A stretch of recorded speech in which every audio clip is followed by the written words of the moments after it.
Hi team, Brian here. Say, just wanted to give you guys a heads up.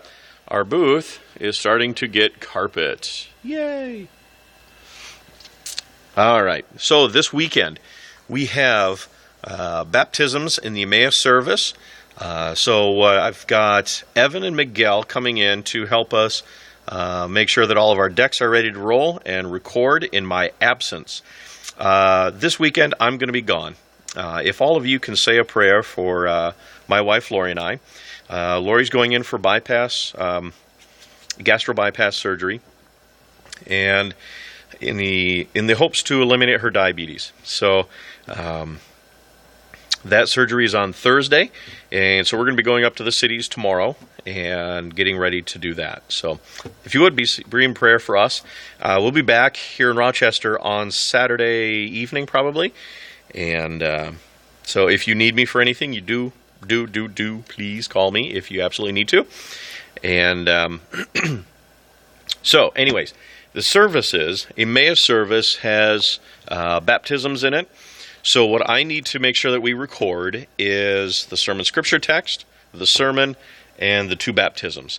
And that the baptisms get put up on the screens, and that we've got the switch set over up on our record decks so that we're able to record the baptism itself also. So what I've done is I have trained in Evan, and he's going to work with Miguel to make sure that they can make sure that the decks have the correct inputs and everything else. So they're able to watch over that in my absence. Tom, I want you to be able to be relieved that we don't have that stress because I'm not able to get with you before I go. So that's kind of my bad, and I apologize for that.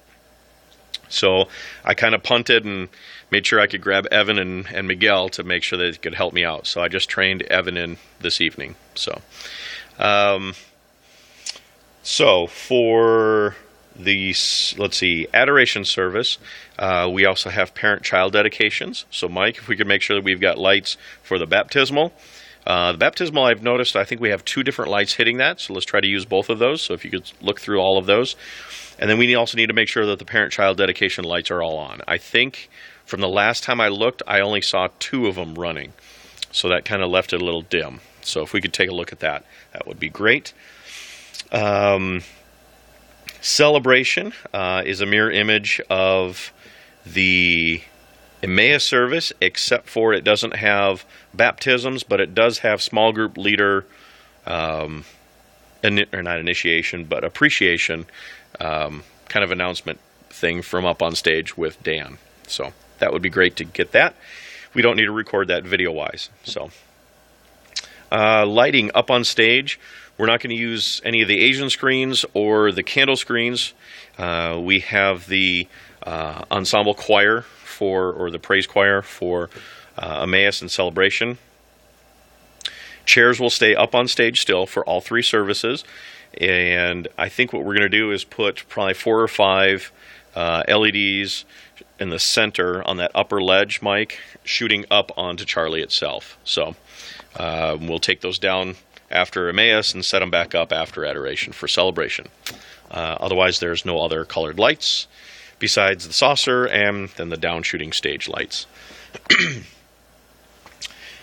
I think that's all I really have for this. If anyone has any questions, no, that's not all I have. I have one other thing. Carla Croy has stepped up. I don't know if anyone else has seen or looked at my Facebook page anytime recently, but I took a picture last week. Carla Croy is a gal that has joined into our team, and I've put into a role of producer. The producer, as I said last week, is the glorified script reader. And what her job is to do is to coordinate timing between all the different positions that's happening. It's something I've been doing, but I can't be here all the time, so I need to be sure I train other people in to do that role as well. So I want everyone that's going to be here this weekend to welcome her on board and listen to her process or listen to her cues. Tom and Mike, I want the two of you guys to still be on comm and to listen to each other. If you feel that something is about to fail or not quite hit the mark, go ahead and communicate that and make those cues happen. This is still a learning curve yet for Carla or for anyone that would be in this position since it's so new. I want to be sure that we're still listening to her cues and calls, but yet also making sure that nothing fails as well. That's something I would be doing if I was here, but I will not be here. So if everyone could help out with that, that would be fantastic. Welcome her aboard, and I think that's all I've got for everyone for right now. Yeah, just be in prayer for Lori and I and the kids and their families. So if you have any questions, please do call my cell phone. Talk to y'all later. Bye-bye.